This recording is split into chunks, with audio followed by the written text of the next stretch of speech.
आखिर अधिक मास सिर्फ हर 3 साल में एक बार ही क्यों आता है?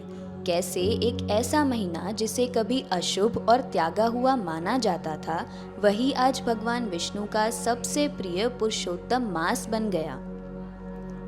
क्या सच में इस एक महीने में किया गया छोटा सा जाप, दान और भक्ति सामान्य दिनों से कई गुना ज्यादा फल देता है? अधिक मास के पीछे आखिर क्या है पौराणिक रहस्य, वैज्ञानिक कारण और आध्यात्मिक महत्व? और इस पवित्र महीने में ऐसा क्या करना चाहिए जिससे भगवान विष्णु की विशेष कृपा प्राप्त हो सके?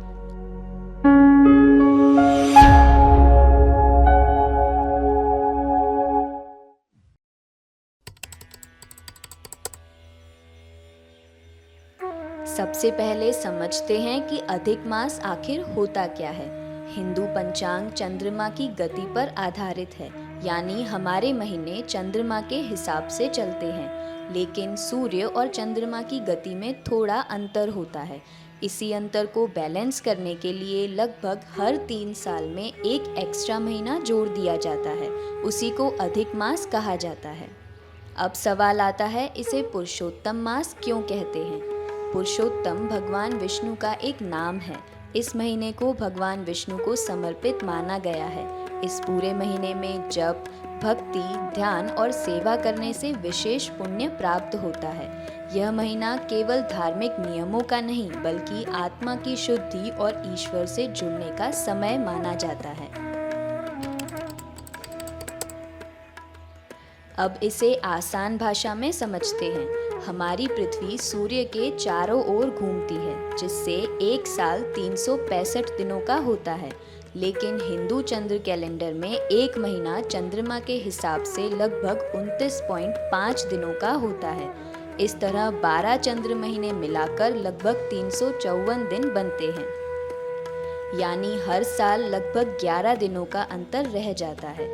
अब अगर इस अंतर को ऐसे ही छोड़ दिया जाए तो त्योहार और ऋतुएं धीरे धीरे बदलने लगेंगी। इसलिए लगभग हर 32 महीने बाद एक अतिरिक्त महीना जोड़ दिया जाता है, ताकि चंद्र और सौर कैलेंडर को बैलेंस किया जा सके, जिसे इंग्लिश कैलेंडर में लीप ईयर कहा जाता है।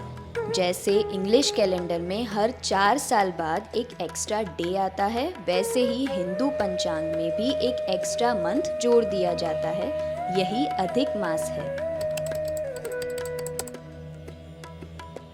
पद्म पुराण के अनुसार पहले इसको मल मास कहा जाता था, क्योंकि इस महीने में कोई बड़े शुभ कार्य नहीं किए जाते थे, ना विवाह, ना गृह प्रवेश, ना बड़े उत्सव। इसलिए किसी ने इस महीने का स्वीकार नहीं किया। तब भगवान श्री विष्णु ने इसे पुरुषोत्तम नाम दिया और कहा, जो भी भक्त इस महीने में सच्चे मन से भक्ति करेगा उसे विशेष पुण्य प्राप्त होगा। तभी से यह पुरुषोत्तम मास बहुत ही पवित्र माना जाता है। पुरुषोत्तम मास को आत्मशुद्धि का महीना कहा जाता है। मान्यता है कि इस दौरान किया गया हर शुभ कार्य कई गुना फल देता है। इस महीने में विशेष रूप से भगवान विष्णु की भक्ति, मंत्र जाप, मंदिर दर्शन, तीर्थ यात्रा, पूजा, दान, व्रत, सेवा, सत्संग और श्रीमद् भगवद गीता का पाठ किया जाता है।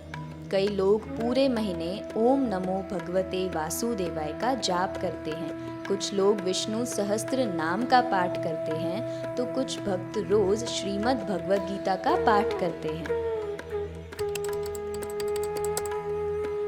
क्या नहीं किया जाता है इस महीने में?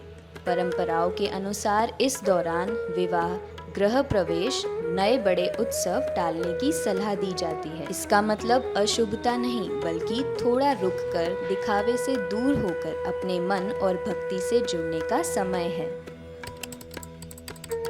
अधिक मास में कौन से पवित्र धामों की यात्रा की जाए?